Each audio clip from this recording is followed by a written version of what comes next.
Hola, soy Rocío Carmona Horta, soy psicóloga y mediadora y estamos en el programa Protagonistas de nuestras vidas.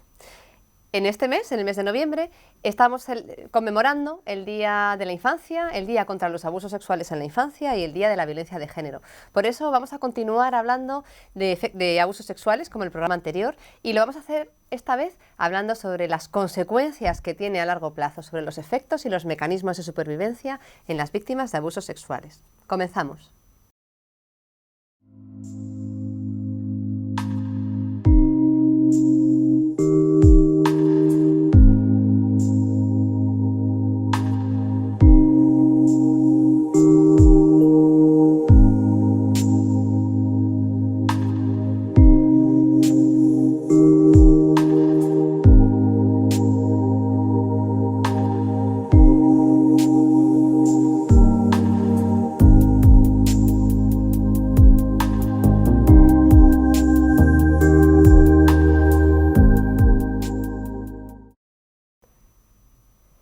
¿Qué son los abusos sexuales en la infancia? Los abusos sexuales son todos aquellos comportamientos sexuales que ocurren entre dos personas, una de ellas mayor de edad o desde luego con mucha más autoridad y más poder sobre la otra para la propia satisfacción del placer y del deseo del abusador. Esos son los abusos sexuales en la infancia. Hay que tener clarísimo que lo que ocurre en la infancia afecta al día de mañana, afecta incluso muchísimos años después si no se ha hecho un buen procesamiento de todo lo que ha pasado ahí.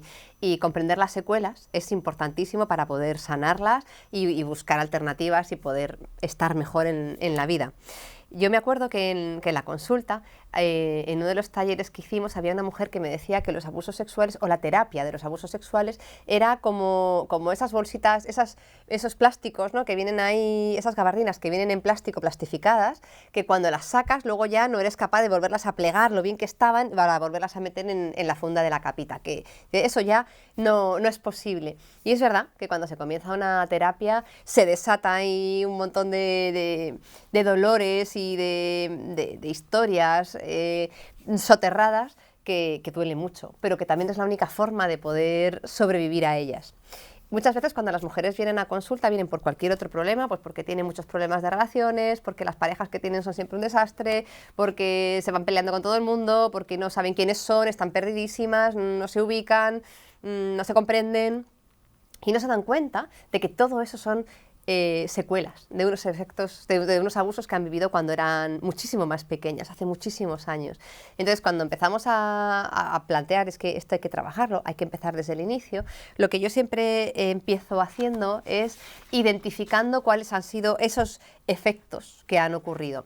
Lo primero que hay que hacerles comprender es que jamás han tenido la culpa, ¿no? Que evidentemente esos efectos del día de mayores que les desconciertan vienen desde ahí, desde hacía tanto tiempo, y para comprender los abusos lo primero es eso, es que la niña o el niño jamás puede ser culpable de aquello que le ha pasado, porque ni siquiera sabía lo que estaba pasando. Y la intención, yo siempre les digo, a ver, ¿cuál es la intención? La intención de la niña o del niño y del agresor siempre es muy diferente, porque la intención de la niña del niño es tener cariño, tener afecto, tener diversión, tener disfrute, tener confianza, y la intención del abusador es su propio placer y su propio disfrute a costa de esa personita.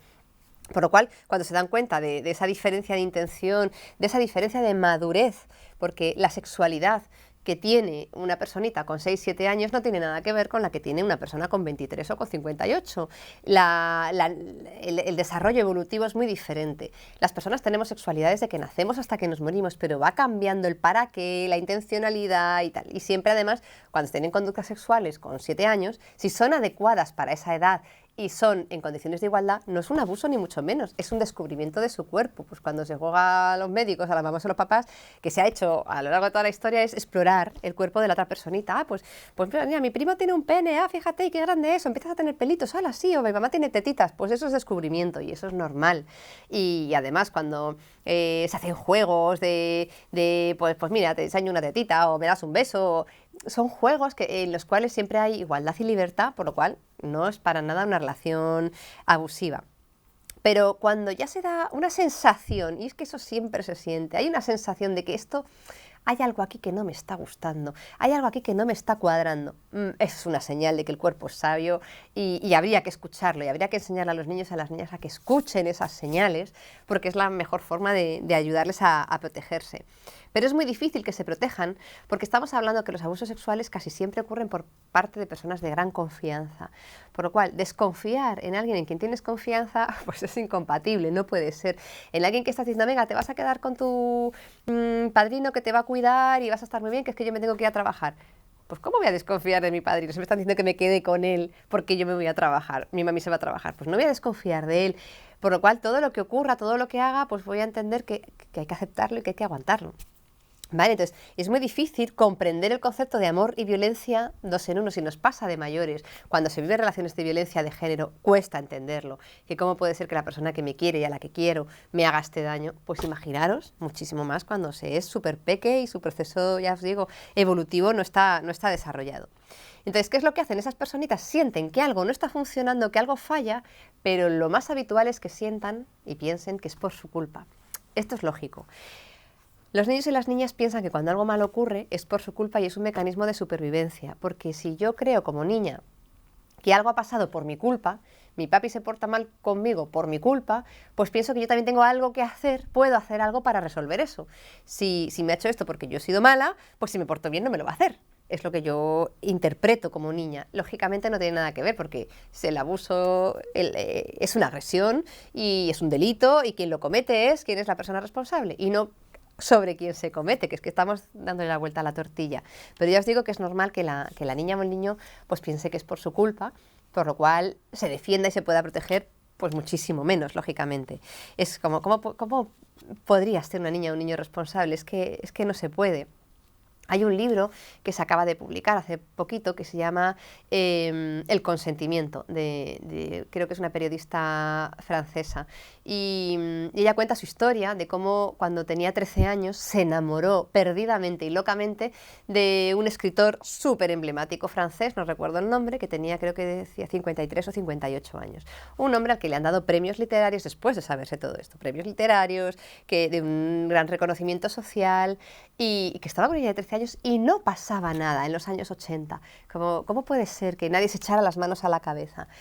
Ella en el libro, en la entrevista que yo he escuchado de ella, incluso dice que es que hasta su madre lo consentía. Decía, y ella se lo reprochó muchas veces. ¿Cómo puede consentir que una niña de 13 años esté con uno de 50 y tantos? Y después se ha dado cuenta y ha sanado, ha comprendido a su madre, ha sanado su relación, porque la madre le ha podido explicar, dice, lo primero, que eras una niña con muchísimo carácter y muy rebelde, por lo cual, ¿cómo te podía parar los pies cuando tú, es que decías que te suicidabas si te paraba los pies? Por lo cual, es como, entre que se suicide o que esté con esta persona, pues que esté con esta persona.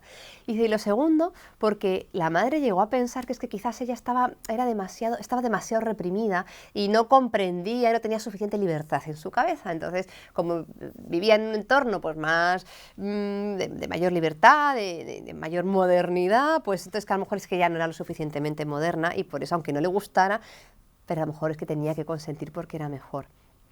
Y esta chica decía, bueno, vale, pero mi madre decía esto, pero y en el cole, y en la escuela, y la policía, y el entorno periodístico, y el literario, ¿cómo nadie decía nada? Bueno, pues porque se daba por hecho que el deseo, esto es como en la prostitución, ¿no? El deseo es del prostituidor, no es la necesidad de la víctima, de quien se está abusando.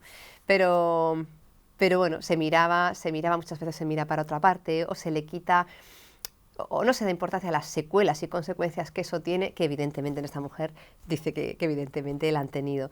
Pero esta chica cuando decía, me sentí culpable, pero luego piensa, a ver, ¿qué consentimiento yo di? Yo tenía 13 años y yo estaba enamorada románticamente de este hombre, yo quería estar con él, pero cuando hay una diferencia asimétrica tan bestial, ¿realmente se está consintiendo? Porque para consentir hay que tener una relación de igualdad. Si no hay igualdad, no hay consentimiento. Y de libertad.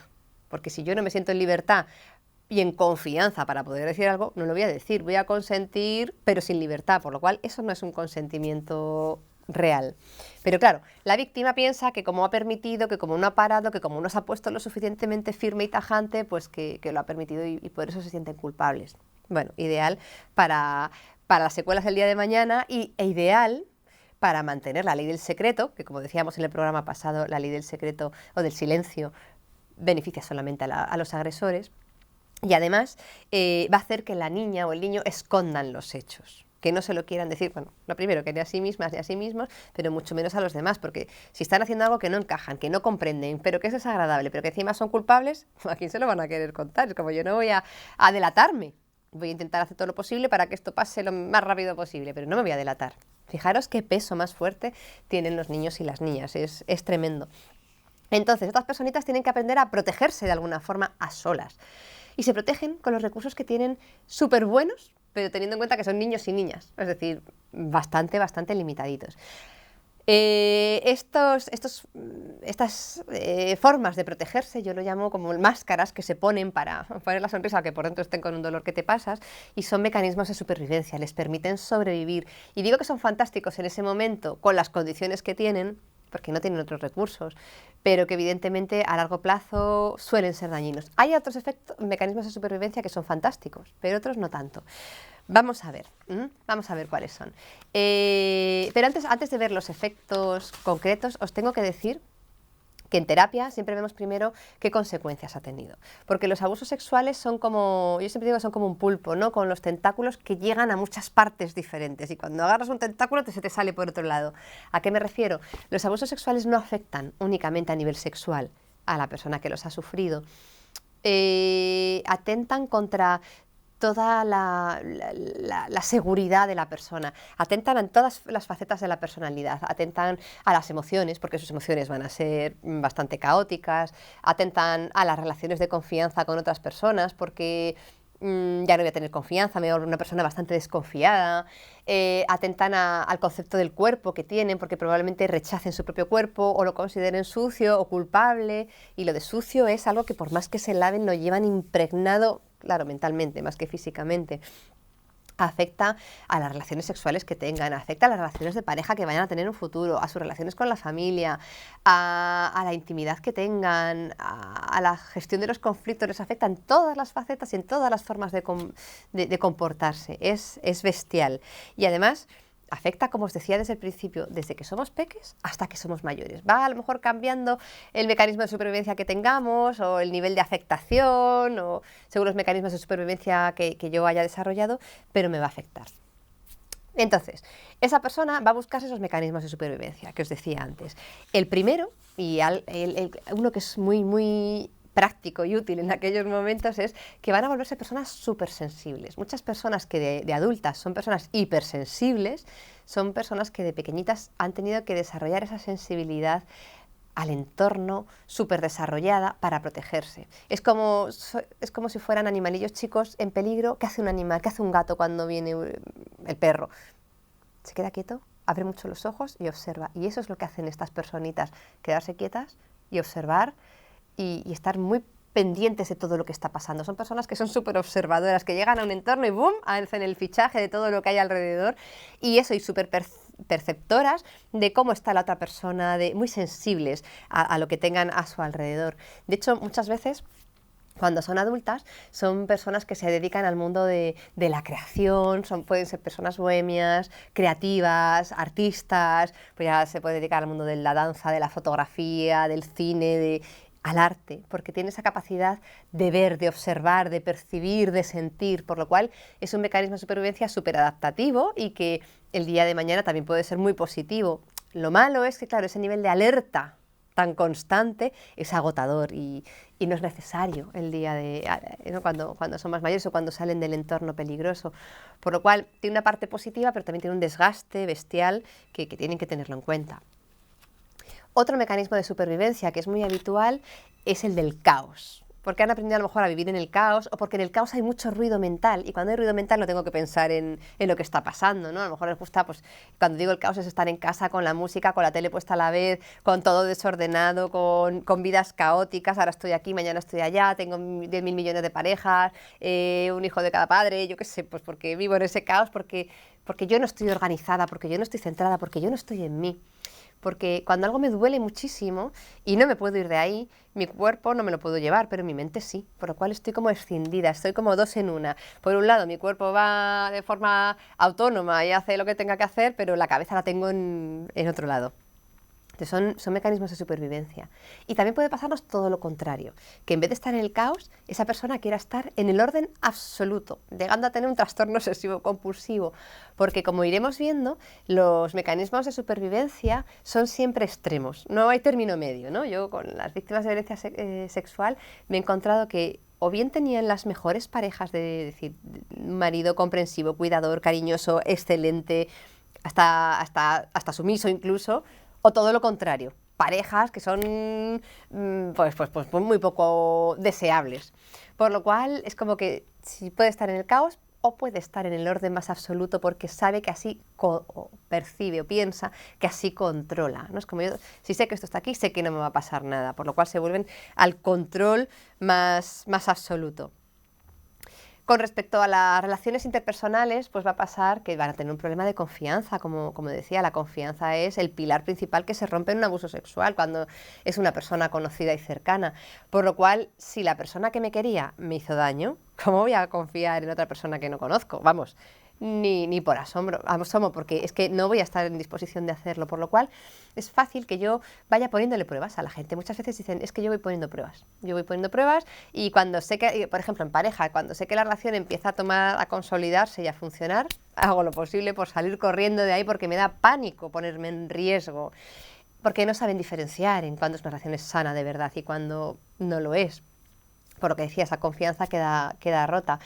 Puede pasar que pongan a prueba las relaciones, que sean personas que ponen difícil las relaciones humanas, porque es que para estar contigo hay que quererte mucho, porque es que lo pones realmente difícil. Pueden buscarse estrategias curiosísimas. Yo me acuerdo que en un taller que hacíamos en Mujeres para Salud, donde yo trabajaba en Madrid, había una mujer que olía siempre mal y siempre venía con el pelo súper sucio y se dio cuenta de que era un mecanismo de supervivencia, era como una mofeta echando peste para que no se acercaran a ella, porque sabía que así no se acercaban. Era una forma de proteger. Y ella decía que cuando estoy con niños y niñas me relajo y soy feliz, pero con personas adultas me busco mis defensas para que no se acerquen y estar protegida, ¿vale? Otro mecanismo de supervivencia que pueden buscarse es el de ser personas súper autónomas. A veces pasa que es una niña o un niño que tienen notas excelentes en el colegio, que son el niño o la niña 10 del cole, que tienen su cuarto súper ordenado, que además hacen teatro y música y son el líder del grupo. Y dices, jolín, fíjate qué autonomía y qué capacidad y qué desenvolvimiento. Y precisamente es para no llamar la atención, porque a lo mejor si quien me abusaba de mí me estaba cuidando, pues si yo demuestro que soy autónoma, no van a tener que cuidar tanto. Si demuestro que yo puedo hacer las cosas, no me van a tener que ayudar, por lo cual me estoy protegiendo. Fijaros la inteligencia que tiene un niño o una niña para buscar la protección. Evidentemente pues, funciona regulinchi y evidentemente el día de mañana pues la autonomía está muy bien, pero no huyendo de las demás personas, porque esa desconfianza pues a lo mejor no tienen por qué tenerla, ¿no? La importancia de aprender a identificar. Además son personas que lo quieren hacer todas solas y a lo mejor nunca van a preguntar y se van a poner nunca van a preguntar en clase si tienen una duda, porque entonces se van a poner las pilas para saberlo por su cuenta. Van a ser personas que van a tener recursos para buscar resolverse las dificultades, pero no se van a facilitar la vida con lo fácil que a veces es preguntar a la autoridad. Pero ¿cómo le voy a preguntar a la autoridad que a lo mejor me puede hacer daño? Entonces, por eso desarrollan esa autonomía total, ¿vale? Más efectos. Bueno, pues a nivel sexual evidentemente también afecta y como decía, puede ser en los dos polos. Puede ser una persona que rechace absolutamente el sexo y que no puede, que pensar en una relación sexual se ponga enferme porque diga no para nada, o a lo mejor que pueda tener muchos comportamientos sexuales excepto algunos. Es decir, no, yo no soy capaz de que me toquen el pecho porque como lo que me hacían era precisamente con mi pecho, es como esta parte es prohibida porque cuando me tocan o cuando pienso que me van a tocar se me desatan todos los recuerdos y me pongo malísima. o me disocio y mi cabeza se va para otro lado y no siento nada y cuando vuelvo pues estoy mal, evidentemente. Entonces puede ser que rechace el sexo o todo lo contrario, o que me vuelva una persona hipersexual porque piense que es que yo solo valgo para eso, lo único que vale en mí es mi cuerpo, pues es de la única forma que me van a querer. De hecho, muchas mujeres que se dedican al mundo de la prostitución y que dicen que lo han elegido libremente, lo eligen por haber sido precisamente previamente víctimas de abusos sexuales. Esa libertad, evidentemente la pongo entre comillas porque no es para nada libertad. Libertad es desde la libre elección, desde las oportunidades. Si a mí me han hecho creer que mi cuerpo solo vale para los demás, eso no es libertad, ni muchísimo menos. Por lo cual, lo que os digo, de esas mujeres que eligen en libertad, bueno, pues yo en consulta he tenido ya bastantes casos que vienen de la... Bueno, bastantes, unos cuantos casos que vienen del mundo de la prostitución y que cuando se dan cuenta de que es una secuela, pues comprenden muchas cosas de las cuales han hecho en sus vidas. Esto, bueno, pues es darse cuenta de las trampas que se han ido poniendo a sí mismas. ¿Qué es lo que pasa? Que, bueno, mientras van desarrollando estos mecanismos de supervivencia, había otra mujer que decía en otro taller, que decía que yo hasta ahora estaba un poco como en una piscina, que me medio ahogaba, pero no me terminaba nunca de hundir, pero tampoco salía para arriba, y dice, y es que llega al taller y es que he tocado fondo. Y porque todas esas máscaras que yo tenía estoy viendo que ya no sirven, que no son útiles, que no son prácticas, y me he quedado desnuda y me he quedado en el fondo. Pero con el tiempo decía, pero me he dado cuenta que tocar fondo sirve para coger impulso y poder llegar hasta arriba, a respirar aire puro, por fin, por lo cual hay que pasar por ahí. Pero es verdad que claro, que quitarse todas esas máscaras, todas esas caretas que tienen, hay un momento en el que me quedo desnuda y que digo, ostras, todo lo que antes me ayudaba a estar más o menos en mi sitio, de repente ha desaparecido y me tambaleo y es un momento muy duro. Pero es la única forma de decir, quitarte todo lo que te sobra para empezar a conocerte a ti y empezar a darte cuenta de lo que tú vales y de lo que tú eres y de para lo que tú sirves, de lo que eres capaz. Es la única manera. No hay otro modo.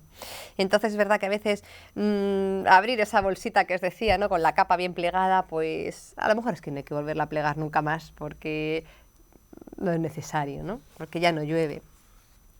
Entonces, bueno, pues cuando llegan a la consulta, pues eso sí es doloroso, pero siempre vamos trabajando como las capas de una cebolla. Entonces vamos a trabajar este mecanismo de supervivencia, vamos a ver qué alternativas tenemos, cómo podemos adaptarnos al contexto en el que estamos, a ver los recursos que tú tienes, el poder que tú tienes ahora como persona adulta, qué mecanismos de supervivencia son buenos, cuáles te estás pasando, por lo cual van buscando alternativas y van dándose cuenta de que realmente son personas valiosas y son personas importantes. Yo, desde luego, todas las víctimas de abusos sexuales a las que he conocido, me levanto el sombrero por ellas porque son realmente supervivientes que han sido capaces de salir adelante muchas veces a solas y con un dolor bestial y un trauma terrible, pero son capaces de salir adelante y de conocerse, comprenderse, quererse y cuidarse para ser un poquito más protagonistas de sus vidas, que es lo que todo el mundo necesitamos. Así que bueno, espero, es un homenaje a todas las víctimas de abusos sexuales este programa. Espero que os ayude a conoceros un poquito más y a quereros más para, como siempre digo, ser protagonistas de nuestras vidas.